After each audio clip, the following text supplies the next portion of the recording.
FC Barcelona has long enjoyed a seat among the elites of European football.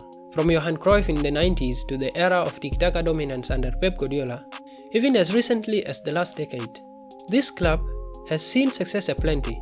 That, however, has faded into memory, and the narrative around the club has shifted to its most recent turbulence, on and off the pitch. The last 2 decades have not been a smooth ride for the club. From suffering an embarrassing 8-2 defeat in the hands of Bayern Munich in the Champions League, to being accused of paying over 7 million euros to firms owned by Jose Negreira, which is no big deal until you realize he was the chief of the Referees Association at the time, to losing their greatest player of all time, all of which are just the tip of a very sizable iceberg, the financial crisis gripping the club. How did it all happen?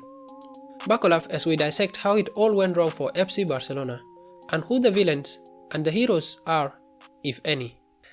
Hello everyone, and welcome to another video on Football in Focus. Barcelona's demise may have taken a while to be noticeable on the sporting side of things, but it has long been on the horizon. Let's take a short trip down the memory lane to 2013 for a couple of reasons. Firstly, it is the year preceding their last major success, and it also marks the beginning of the Neymar debacle. The board was looking for Lionel Messi's partner in attack, someone who could share the goal-scoring load, and had identified Neymar as the man. In May, it was announced that he was going to join Barcelona in a deal worth up to 57 million euros. Except that wasn't true. An investigation soon showed that the actual fee was at least 86 million euros, half of which was paid directly to his dad's company and only 17 million to his former club Santos. The then Barcelona's president, Sandro Rosell, stood down soon after the judge had ordered the investigation, and as you would expect, asserting his innocence, claiming that the allegations were quote-unquote unfair and reckless. A power void was created by his resignation, which, by the club's constitution, was to be filled by the next highest ranking member of the board, who, unfortunately for the club, was Josep Maria Bartomeu. So the mantle was passed on to him, and in all fairness to him, he ushered the club into one of its golden eras in terms of sporting success. A year into his tenure, the club won the historic second continental treble. The timing couldn't have been better for Bartomeu, who was aiming to continue as the club's president. In July 2015, just a month after the Champions League triumph, he beat former incumbent Juan Laporta in the presidential ballots. He would occupy the office for the next 6 years, which would prove to be disastrous for the club. The club continued to be successful on the pitch, adding the Spanish Super Cup, the UEFA Super Cup, and then the Club World Cup as the cherry on top of a very delicious Barcelona cake. They became the first club to win the famous sextuple. A domestic double followed the next season as they continued to dominate the Spanish football. And Neymar was now part of a deadly front three of Messi, Suarez, and himself, dubbed MSN, the deadliest trio in the history of this sport. At the peak of their powers, these guys were unplayable. I already have a video about them on this channel, so check out more details about their achievements. But one thing you can take to the nearest bank is that defending against them was futile for any defense. Then in 2017, the story took a major twist. Barca had missed out on the title, and Neymar had finished 5th in the Ballon d'Or ranking. In May, rumors surfaced that Neymar was dissatisfied and was considering his future at the club. Bartomeu, Ernesto Valverde, and Piqué all gave public assurances that he would stay at the club. In the end, the only person who could definitely clear the air was Neymar, and he didn't. So the speculations continued until August, when Neymar paid his own 222 million euro release clause to free him from his contract with Barcelona. Why? I have no idea. To boost his Ballon d'Or chances, for the money, or simply to be the star of his own project. There are many theories out there, depends on who you want to believe. Anyway, he was now the face of PSG's ambitious project. And knowing how it has played out, can we say this is the biggest failed sporting project in history? I don't know. Let me know what you guys think. That was the end of MSN and the beginning of the fall for Barcelona. With Neymar gone, the logical step was to find a replacement. They already had one lined up in Philippe Coutinho. After 3 failed bids, Bartomeu had a decision to make. Go back in for Coutinho or look for alternatives. Now at the time, an 18-year-old Mbappe was making waves across Europe. He had all the big boys of European football, Real Madrid, Bayern, Man United, Liverpool, and all of the suspects on bended knee for his services. They were all twerking for him. Barca just winked at him and chose to splash 140 million euros on his countryman Ousmane Dembele. As soon as he was presented, my expectations just evaporated because look at this. Something is off here. I'm not even sure this guy did a medical checkup. And if he did, it's intriguing how he passed it because as soon as he had penned a 5-year contract at Barca, it's as if he had signed the contract to visit the hospital every week.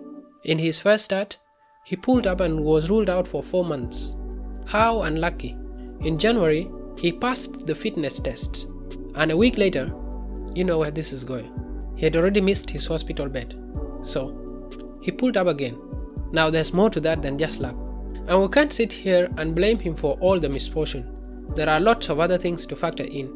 The training facilities and intensity, nutrition, and kind teammates, those who avoid passing you the ball. Bartomeu had already lost patience with him, and the January transfer window was open, so what did he do? Go back in for Coutinho, except this time, give Liverpool whatever they want. 142 million euros it was. That's right. In 4 odd months, they had spent all the revenue from Neymar's transfer. Coutinho, however, found some difficulties adapting to life in Spain. The problem had gotten worse for Barcelona. They now had 2 marquee signings struggling, one struggling for fitness and the other for form. In the summer of 2019, Coutinho was loaned to Bayern Munich and they were back in the same position. Same old problem begging for solution. This time, Bartomeu was a little bit clever in quotation marks. He took a date to activate the 107 million euro release clause in Antoine Griezmann's Atletico Madrid contract. Turns out these guys were not just overspending on transfers, they were also drowning in wages. Apart from the obvious Lionel Messi, Sergio Roberto, who was just a squad player, was earning more than Virgil van Dijk, and Umtiti was earning more than Kevin De Bruyne, Karim Benzema, Modric, and Toni Kroos. So, reckless spending, the COVID-19 pandemic, and an inflated wage bill meant the club's debt was now standing at a staggering 900 million euros. On the sporting side of things, the decline from the continental competition was just as obvious as a 5-story building across the street. Drawn against Bayern Munich in the quarterfinals of the Champions League, what was expected to be a close tie turned out to be an absolute nightmare. It rained. Yes, it was raining goals. Coutinho was one of the heroes, but not for Barca. Also, this man looks upset because his team did not score 10. This was not even an isolated case. A year prior, they had fallen victims to the infamous quickly taken corner in Liverpool, and before that, to Atletico Madrid and the Greek gods in Rome. Bartomeu's unpopularity at the club grew more and more, with Lionel Messi handing in a transfer request after a public feud with Bartomeu. And if he was becoming unpopular with the players and the staff, even more so with the fans. 20,000 of them signed a petition demanding that he step down. He was also facing a vote of no confidence, which culminated into his resignation, along with the entire board in October 2020. And that was it for him.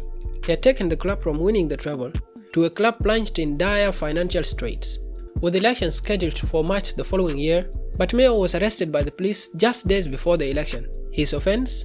Hiring a third-party social media company while he was still at the club to slander senior figures at the club, both players and his board members. Fantastic management, ain't it? His successor, a popular man at the club for delivering incredible success between 2003 and 2010, Juan Laporta inherited a club in disarray. The club, according to Laporta's foe Victor Font, was quote-unquote a train heading straight for the world at 200 km per hour, with a gross debt amounting to over 1.5 billion euros, a stadium to renovate, and most importantly, Lionel Messi's contract in the air. Laporta had vowed to quote-unquote do everything to ensure Messi continues at the club. But with the club's finances taking a nosedive, he could not renew Messi's contract despite Messi agreeing to 50% wage cut in order to continue at the club. The day of doom for all the Catalans arrived. This time, he was for certain going to leave the club after 17 seasons. Bartomeu, who was the promised messiah, partly due to the credit he had in the bank for a successful first tenure, had work to do to return the club to its former glory. Over the past couple of years, we've seen exodus of some big names, We've seen the back of club legends like Gerard Piqué, Sergio Busquets, Jordi Alba. On the other hand, the club has struggled to bring in players through the door, even if it was a free transfer. The only outlier in this trend was when Laporta activated what he and his team baptized as the financial levers, basically selling off the club's assets and potential revenue for a lot less but immediate cash. All of a sudden, the dead-ridden Barcelona signed Lewandowski, Rafinha and Jules Koundé, and it paid immediate dividends as the club went on to win what is their only La Liga title in 5 years. Whether or not that will help the club's finances long term, nobody knows. But Barca's heartbreaking downfall is a story whose villain everybody knows.